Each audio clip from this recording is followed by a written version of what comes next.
për të vlerësuar të gjitha ata të cilët i dhanë Partisë Socialiste aq sa mundën, kurdo që mundën, kudo ku mundën, dhe siç edhe doli nga fjalët e tyre këtu, në një kohë dhe në momente të caktuara që për shumë kënd në këtë sallë sot janë tërësisht të paimagjinueshme.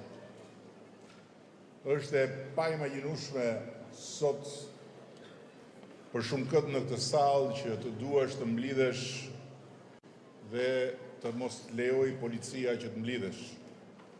Por ky ka qenë realiteti i atyre që morën kurajon ta themelojnë Partinë Socialiste, sidomos në territore ku thjesht emri i Partisë Socialiste krijonte reakcion negativ.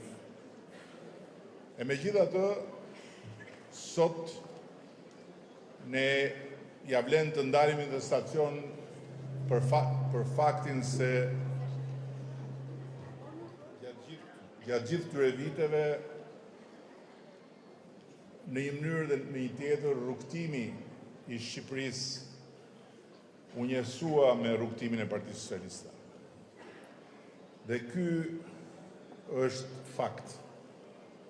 Sepse nëse Shqipëria sot është një Shqipëri tjetër,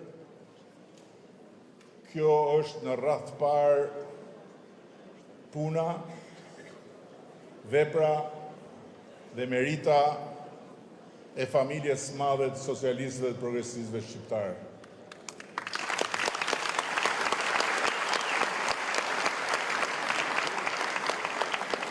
Historia e Partisë Socialiste është historia një transformimi të brendshëm në funksion të një vendi që duhet transformuar.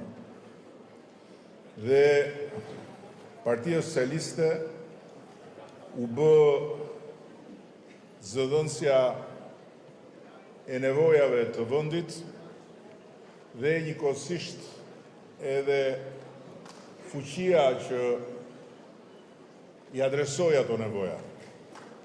Sot është e paimagjinueshme që të flitet për një vend në kërkim të një stabiliteti të arsyeshëm. Dje nuk ishte kështu. Dje ishte një kërkesë dhe një nevojë themelore e vendit për të pasur një stabilitet të arsyeshëm. Dhe kur Shqipëria pati nevojë për stabilitet, ishte Partia Socialiste që e mishëroi dhe e garantoi atë stabilitet. Kur Shqipëria pati nevojë për të ringritur nga rrëzimet e mëdha, ishte Partia Socialiste ajo që e ngriti. Dhe kur Shqipëria pati nevojë për kurajo për të ndërmarrë reformat e nevojshme, ishte Partia Socialiste ajo që ja dha kurajon dhe i ndërmori reformat e nevojshme. Dhe nëse sot Shqipëria është më pranë se kur Bashkimit Evropian, ka vetëm një arsye të madhe dhe pastaj vijnë të tjera plot më të vogla, por kjo arsye e madhe është forca, përkushtimi dhe puna e Partisë Socialiste.